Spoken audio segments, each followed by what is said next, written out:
Right, welcome. Another fantastic stream where I clearly don't know what I'm doing or talking about. Today I'm going to be unboxing that. Sorry. Yeah, Barkham Horror, the card game. I was very lucky to get hold of a copy. Our local store managed to get hold of a few, but they had their allocation slashed, but they were able to put one aside for me.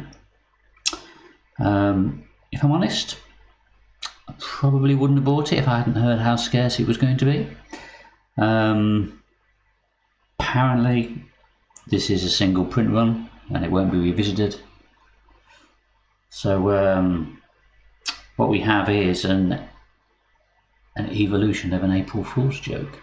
So we have Barkham Horror, the card game, the Meddling of Meowlathotep. So let's read the blurb on the back before we dive into the goodies inside. Not a cat's chance in hell. Investigators must stop the meddling of Meowlathotep in this special scenario for Barkham Horror, the card game. Meowlathotep, the prowling chaos, Meowsinger of the outer feline gods, is terrorizing the city of Barkham. Only a few precious pups can defeat the various Meowsks of Meowlathotep and prevent them from destroying Barkham and the world. This scenario can only be played as a standalone scenario. Requires the core set to play. Not actually an April Fool's joke, despite all evidence to the contrary. And as a nice little touch, the barcode is in the shape of a bone with some dogs and cats up on it, and a fire hydrant, that appears to be. Okay, so first things first, let's break the seal. Infinitely losing resale value.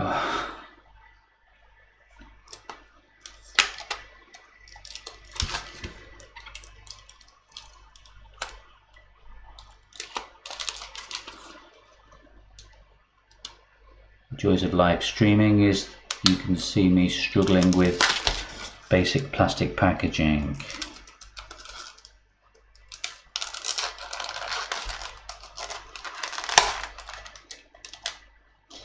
Quite literally struggling. Okay, so 2 packs of cards. Feels slightly slimmer than what we might get in a scenario pack. We have our lovely minis, and I'll just dwell initially on the booklet. So, investigators must stop the meddling of Meowlathotep. So this is the same text that's on the back.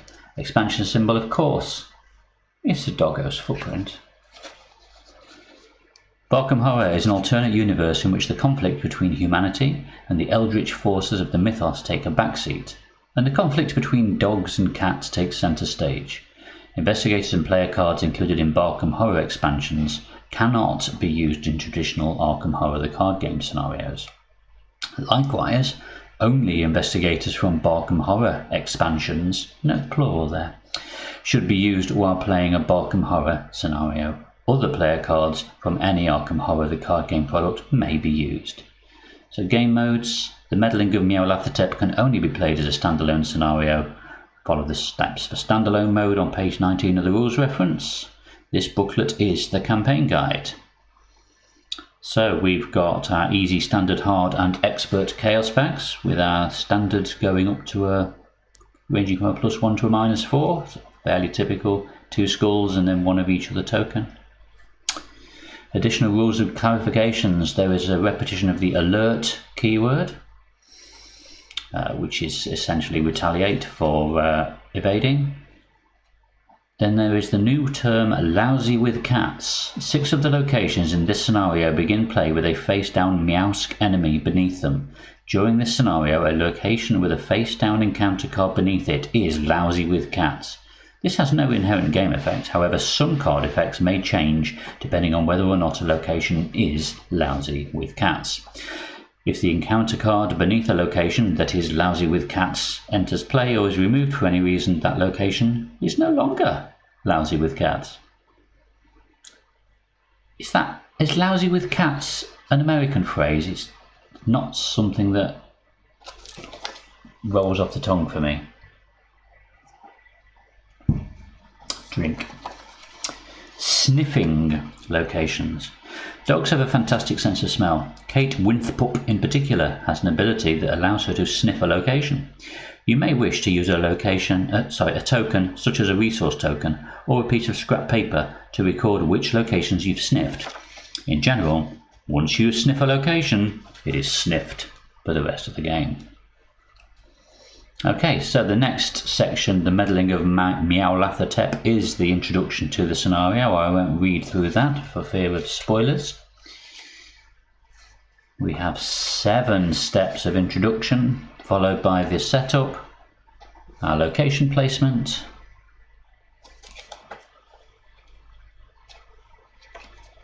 and the resolution, which I will not read.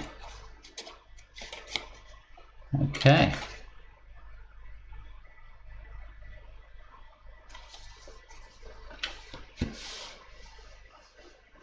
So let's have a look at what we get. Let's do the minis first.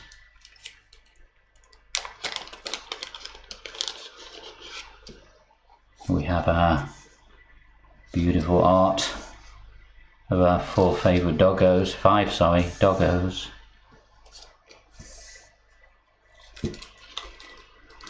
Some of this is quite disturbing, with a lady dog in a low cut top with cleavage, perhaps, maybe not. Right, let's look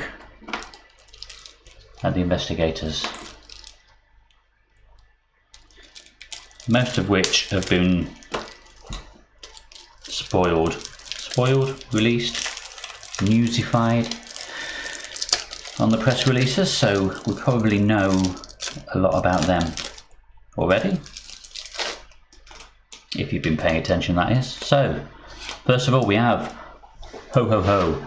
It's Bark Harrigan, the dog of war. 3, 2, 5 and 2 stats. He is a veteran. He has 2 additional paw slots which can only be used to hold weapon assets. Yes, that's right, you heard me, don't ask how.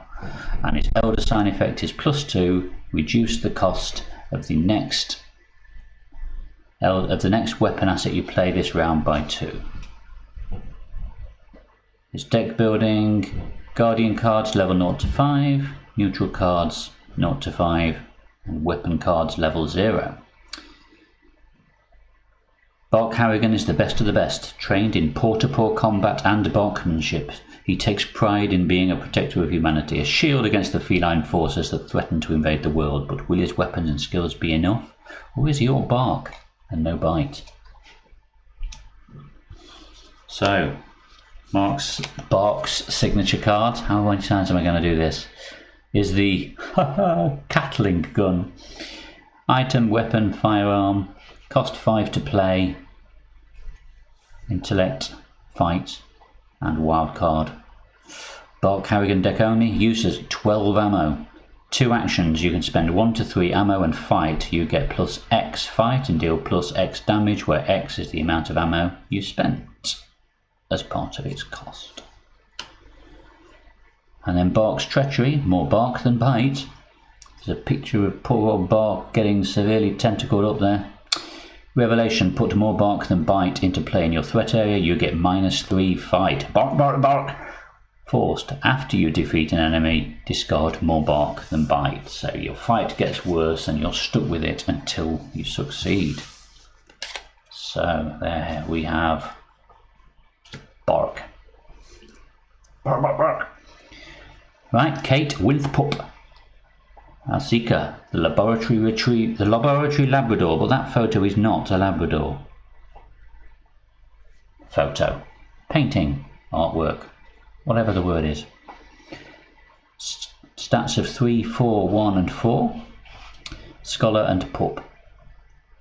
While you're at a location you've sniffed, each skill test you perform gets -1 difficulty.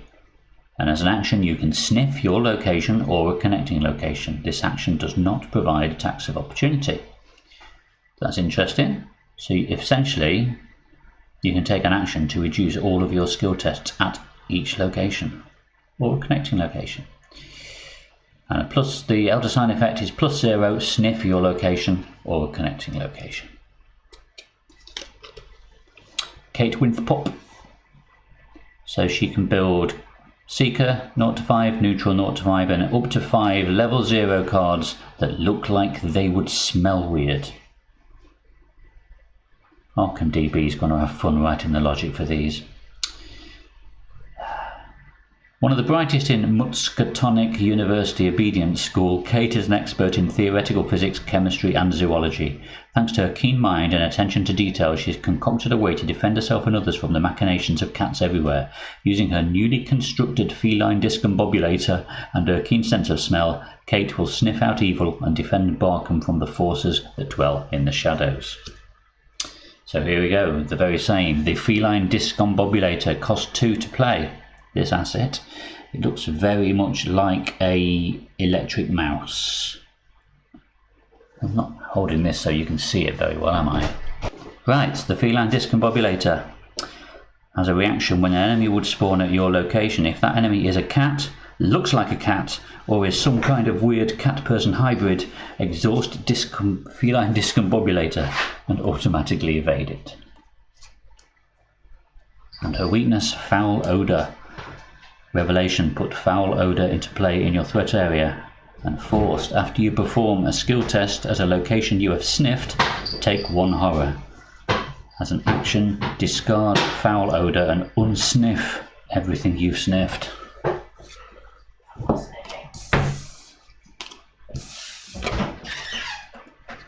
Okay, so there's some terrible glare going on here. Right, next we have Schizo Drool, the Pound Escapee. Stats of 2, 3, 3 and 4. He's a criminal, and as an action he can spend a resource and move. You give a human puppy dog eyes until they give you a car ride. Move up to 3 times, ignoring enemy engagement, limit once per round. And his elder sign effect is +2, deal a damage to the next enemy whose location you enter this round. Very interesting. Okay, so his deck building rules are rogue cards 0 to 5, neutral 0 to 5, and up to 5 other level 0 cards that move you. And by move, we mean physically, not emotionally. So Skid's cards are Take the Wheel, 2 cost event. With the best traits ever. What? No. Stop. That's bad. Bad dog. Realize I've got a light shadow on my head. Schizo Drool deck only. Fast. Play only during your turn, and for the remainder of your turn, whenever you enter a location, deal 3 damage to an enemy at that location. But his weakness is dog catchers. 2 fight, 3 evade, 3 health. Humanoid. Prey is Schizo Drool. Hunter. Forced. After you enter dog catcher's location or dog catchers enter your location, you cannot move for the remainder of the round. So that's Skids.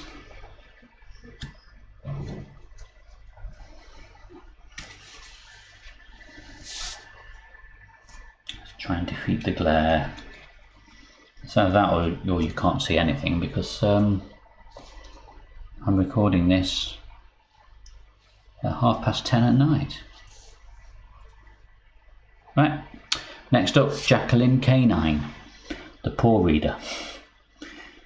Skills of 5, 3, 2 and 2. She is clairvoyant, and in a player window, you can bury 1 card from your hand face down beneath Jacqueline Canine. Draw 1 card, limit once per round. As an action, you can choose and dig up 1 or 2 buried cards, returning them to your hand. And the elder sign effect +1, dig up a buried card, returning it to your hand. Right. Oh, and Jacqueline's deck building and Blurb and flavor text. Got to do the flavor text. Deck size 30, You can build with Mystic cards 0 to 5, Neutral cards 0 to 5, and level 0 to 5 cards that are cats or have cats in their artwork. Blasphemy, it actually says. Deck building requirements. Chew toy of nightmares, no sense of space or time. Okay, no, that's the wrong deck. It isn't the wrong deck, I just pulled it up and looked at the wrong side. Chew toy of nightmares is an asset of 1 cost. Chew toy of nightmares, subtitle, nightmares I tell you. Item, relic, cursed, Jacqueline Canine deck only. You may commit buried cards to skill tests as if they were in your hands. And as a treachery, no sense of space or time. Flaw, revelation. Oh no, you forgot where you buried all your cards. For each card you have buried, either take 1 horror or discard it.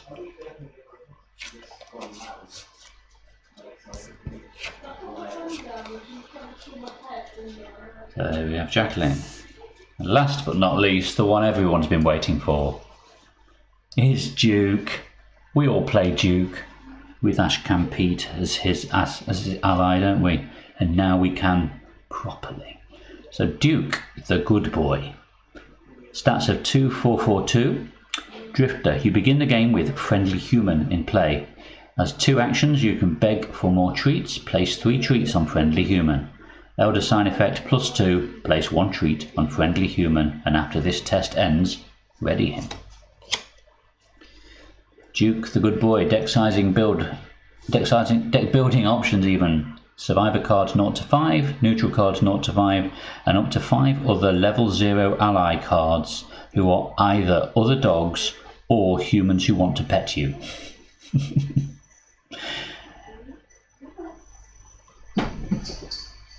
So, deck building requirements do not count towards deck size, friendly human, out of doggy treats, on random basic weakness. Deck building restrictions in capital letters, absolutely no cats under any circumstances. And Duke's flavour text is arf arf arf arf bark, gur woof, arf arf arf arf arf arf bark bark, murr. Bark, bark, bark, arf, arf, arf, arf, arf, borf, borf, woof, woof, woof, arf. I don't know why I read all that.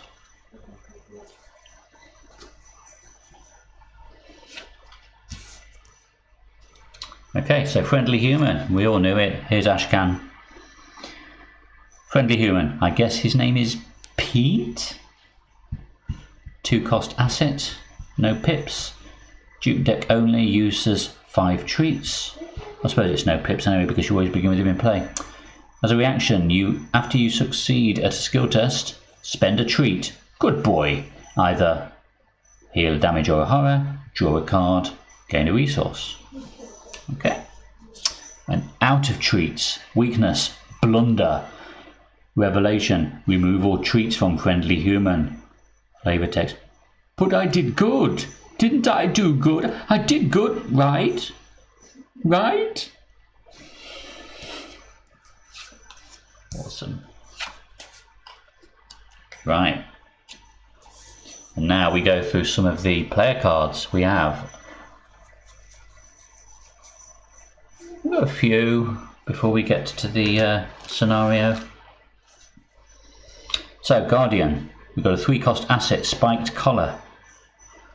Item and armor, Barkham deck only. When enemy attack deals damage to you, exhaust Spiked Collar, this is a reaction ability, and deal damage to the attacking enemy. For our Seekers, we have a Dog Monocle, 2 cost asset, Barkham deck only. It's an item, it's a tool, and it is classy. They're not wrong, it is classy. Barkham deck only, you get +1 intellect while investigating, and also +1 skill value during party actions, because, I mean, honestly, look at you. Flavor text on the Spiked Collar is often worn by guard dogs. Flavor text on the Dog Monocle is memes haven't been invented yet. Right, our rogue card is a 3-cost asset, hired dogs. 3 fight and intellect pipped. Ally, creature, fellow dogs. Barkham deck only. Player window. During your turn, exhaust hired dogs. Fight or investigate. Either attack with a base skill of 4 or investigate with a base skill of 4. After this test ends, either pay 1 resource in dog food or discard hired dogs.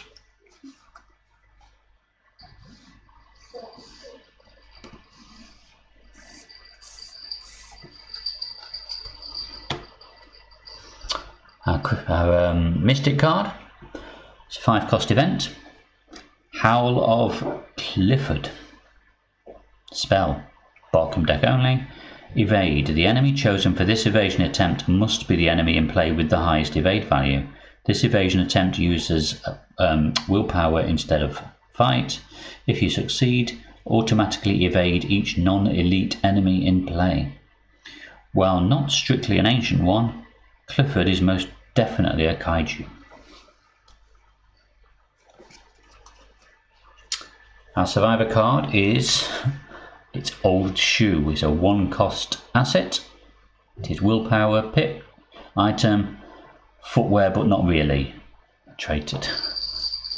Barkham deck only. As a free action or player window action, even. Deal 1 damage to Old Shoe and heal 1 horror. So you're just chowing down on this old footwear just to make yourself feel better. Nice. And then we have a neutral skill called Hair of the Dog. 4 wildcard icons. It is illicit, Barkham deck only, maximum 1 committed per skill test. After this skill test ends, the investigator performing this test gets -2 skill value for the next skill test they perform this round. Go home, dog. You are drunk. I forgot the flavour text on the Old Shoe. It's like a shoe toy, but smellier. So that's it. The rest of the deck are the scenario cards, which I will not spoil. Sorry, you just see things and they make you laugh. The elder thing on easy standard -5 with a description of woof. So we have our agenda. It is called Of Cats and Dogs. Moving on to Meowlathotep's scheme. Acts are 9 lives, the cat and the mouse. And then we move on to our actual cards themselves. I won't even open the second pack for now. Nobody wants to be spoiled for the actual scenario itself. I think a lot of the fun of this is the player cards. Our friendly doggos that we're going into battle with. I'm assuming there are also jokes on some of these. Yeah, you got a town called Beast Town, another place called Slobber Town, Snoutside. I guess these are just the dog names for the Arkham locations that we know and love. So there we go. I think that's it for now. I'm not going to spoil this scenario itself. But yeah, I think this might be good fun. Looking forward to giving this a whirl. Once I've sleeped it, of course. I'm not an animal.